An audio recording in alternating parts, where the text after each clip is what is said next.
Hello friends, welcome to Infocula. Hope you've had a lovely weekend. Let's be fresh and let's get started with today's 5 MCQs. In order to attain the reproductive performance of the population at the replacement level, what should be the value of NRR and CPR respectively? A. 0 and 20%, B. 0 and 70%, C. 1 and 30%, and D. 1 and 70%. You need to know what is NRR and CPR. NRR stands for Net Reproduction Rate and CPR is for Couple Protection Rate.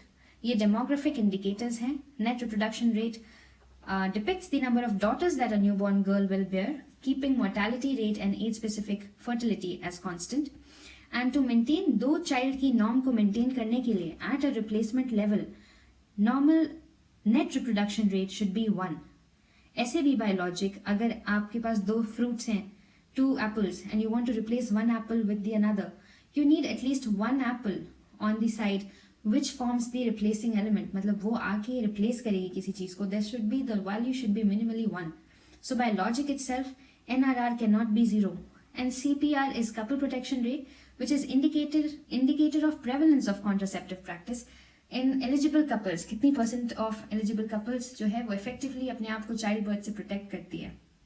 Now for this part, ये एक demographics की general opinion है that 60% of CPR is a right amount to keep NRR as 1 and NRR is 1 at replacement level. So the answer should be 1 and 70%. Moving on to next question. All of the following statements are correct for zero order kinetics except, kindly go through.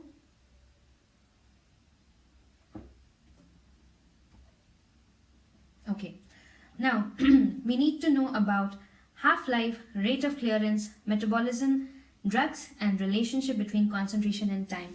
We've been asked about a zero order kinetic and the question specifies except, be careful of these words. Now the T-half at zero order kinetics we know is concentration dependent because it is given as the initial concentration by 2 by K. That is initial concentration by 2K. This is the T-half. Hence the first answer is right.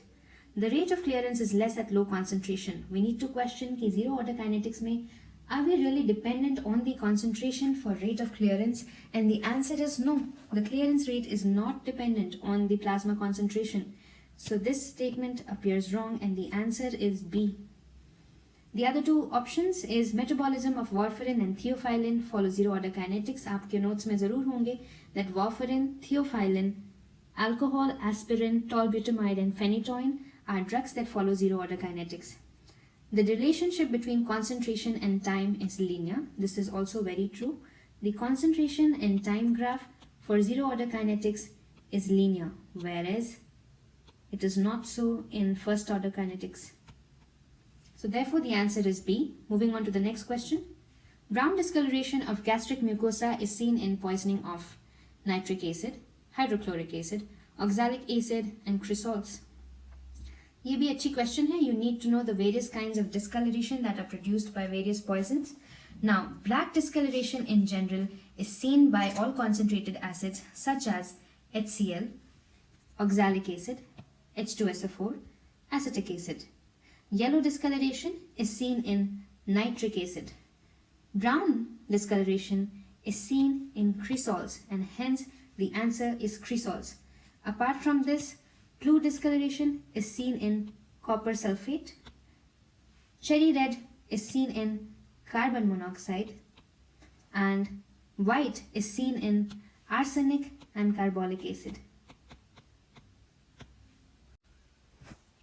Moving on to the next question. Severe combined immunodeficiency is seen in the deficiency of which of the following enzymes? A. Xanthine oxidase.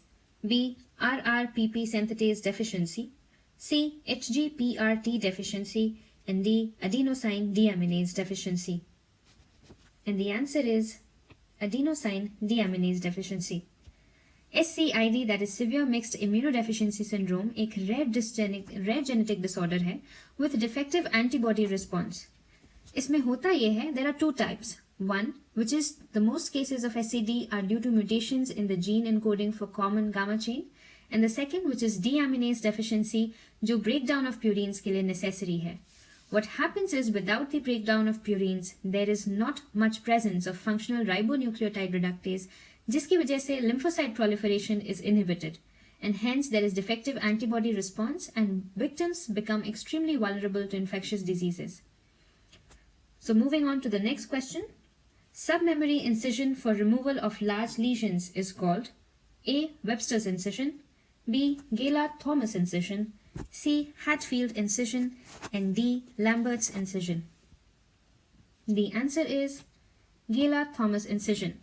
The question is demanding for a name that is specific for submemory incision and removal of large lesions.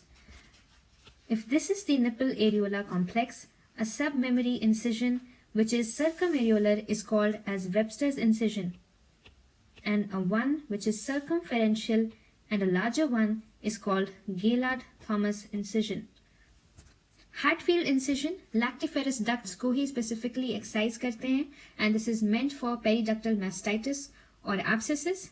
Lambert's incision ऐसी कोई entity memory region में नहीं है involved. It is a pseudo option meant to confuse you. So that is about for it today. Happy reading.